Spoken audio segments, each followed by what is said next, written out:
BJP ಸ್ವರಾಜ್ಯದಿಂದ ಸುರಾಜ್ಯದತ್ತ. ಸ್ವಾತಂತ್ರ್ಯೋತ್ತರ ಭಾರತವು ಅನೇಕ ವಿಚಾರಗಳ ಮಂಥನ ಕೇಂದ್ರವಾಗಿತ್ತು. ಸ್ವಾತಂತ್ರ್ಯ ಹೋರಾಟದಲ್ಲಿ ಅನೇಕ ಸಂಘಟನೆ, ವ್ಯಕ್ತಿಗಳ ಯೋಗದಾನವಿದೆ.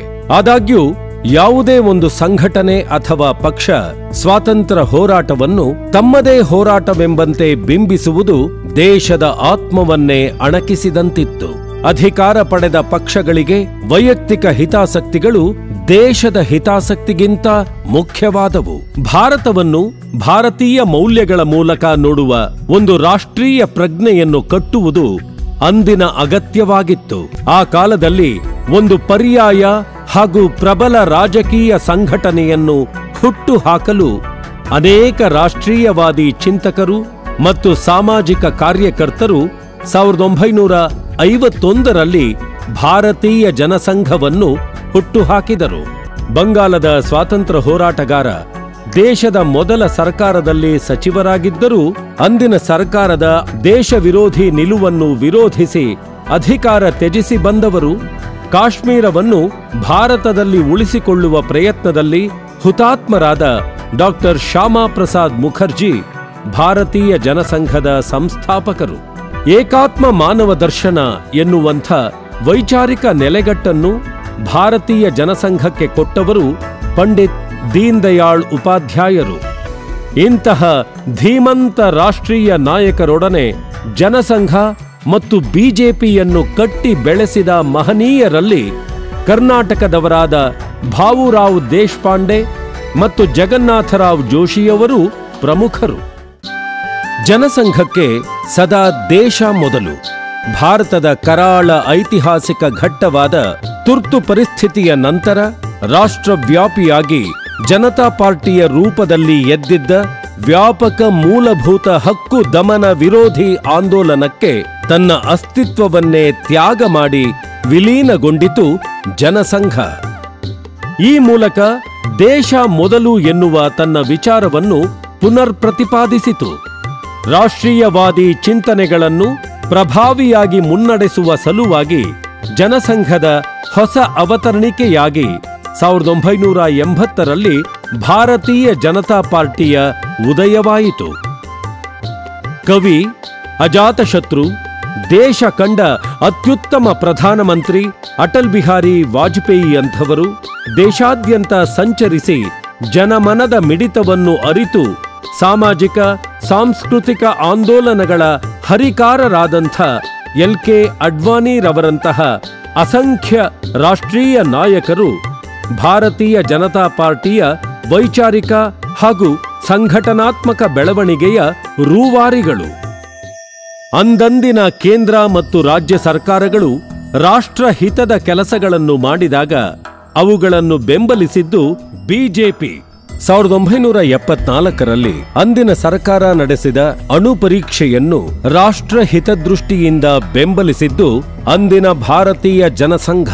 ಆದರೆ ಅದೇ ಸರ್ಕಾರ ಹೇರಿದ ತುರ್ತು ಪರಿಸ್ಥಿತಿಯನ್ನು ವಿರೋಧಿಸಿ ದೇಶಾದ್ಯಂತ ಜೈಲುಗಳಲ್ಲಿ ತುಂಬಿಕೊಂಡವರು ಇದೇ ಭಾರತೀಯ ಜನಸಂಘದ ಕಾರ್ಯಕರ್ತರು ಮತ್ತು ನಾಯಕರು. ಭಾರತೀಯ ಜನತಾ ಪಾರ್ಟಿಯ ವೈಚಾರಿಕ ಧಾರೆ ಎಷ್ಟು ಪ್ರಖರವಾಗಿತ್ತು ಎಂದರೆ 90ರ ದಶಕದಲ್ಲಿ ವಿಶ್ವಸಂಸ್ಥೆಯ ಒಂದು ಪ್ರಮುಖ ಸಭೆಯಲ್ಲಿ ಭಾರತವನ್ನು ಪ್ರತಿನಿಧಿಸಲು ಅಂದಿನ ವಿರೋಧ ಪಕ್ಷದ ನಾಯಕರಾಗಿದ್ದ ಅಟಲ್ ಬಿಹಾರಿ ವಾಜಪೇಯಿಯವರನ್ನೇ ಕಳಿಸಬೇಕಾಯಿತು. ಹೀಗೆ ರಾಷ್ಟ್ರಹಿತವನ್ನು ಕಾಪಾಡುವ ಏಕೈಕ ಪಕ್ಷವೆಂದರೆ ಬಿಜೆಪಿ ಎಂಬುದು ಶತಸಿದ್ಧವಾಯಿತು.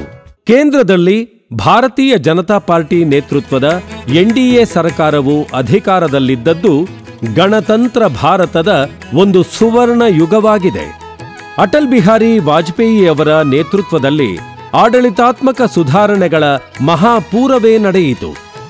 ದೇಶದ ಮೂಲೆ ಮೂಲೆಗೂ ನಾಗರಿಕ ಸವಲತ್ತುಗಳನ್ನು ಒದಗಿಸಲು ಪ್ರಧಾನಮಂತ್ರಿ ಗ್ರಾಮ್ ಸಡಕ್ ಯೋಜನೆ, ಸುವರ್ಣ ಚತುಷ್ಪಥ ಹೆದ್ದಾರಿ ಯೋಜನೆಯನ್ನು ಆರಂಭಿಸಿದ್ದು, ವೈಜ್ಞಾನಿಕ ಕ್ಷೇತ್ರದಲ್ಲಿ ಮತ್ತು ದೇಶದ ಭದ್ರತೆಯ ನಿಟ್ಟಿನಲ್ಲಿ ದಿಟ್ಟ ಹೆಜ್ಜೆಯಾದ ಪೋಖ್ರಾನ್ ಅಣು ಪರೀಕ್ಷೆ, ನ್ಯಾಯದಾನ ವ್ಯವಸ್ಥೆಯ ಸುಲಲಿತ ಹರಿವಿಗಾಗಿ ತ್ವರಿತಗತಿ ನ್ಯಾಯಾಲಯಗಳ ಸ್ಥಾಪನೆ, ಉಗ್ರಗಾಮಿ ಚಟುವಟಿಕೆಗಳ ಹತೋಟಿಗಾಗಿ ಪೋಟಾದಂಥ ಪರಿಣಾಮಕಾರಿ ಕಾಯ್ದೆಯ ರೂಪಣೆ, ದೇಶದ ಸಂಯುಕ್ತ ವ್ಯವಸ್ಥೆಯ ಚೌಕಟ್ಟಿನೊಳಗೆ ರಾಜ್ಯಗಳ ಒಕ್ಕೂಟವನ್ನು ಸಬಲೀಕರಿಸಿದ್ದು, ಹೀಗೆ ಅಭಿವೃದ್ಧಿಯೇ ಮಂತ್ರವಾಗಿ ವಾಜಪೇಯಿಯವರ ಅಧಿಕಾರಾವಧಿ ಸದಾ ನೆನಪಿನಲ್ಲಿ ಉಳಿದು ಸುಶಾಸನಕ್ಕೊಂದು ಮಾದರಿಯಾಯಿತು.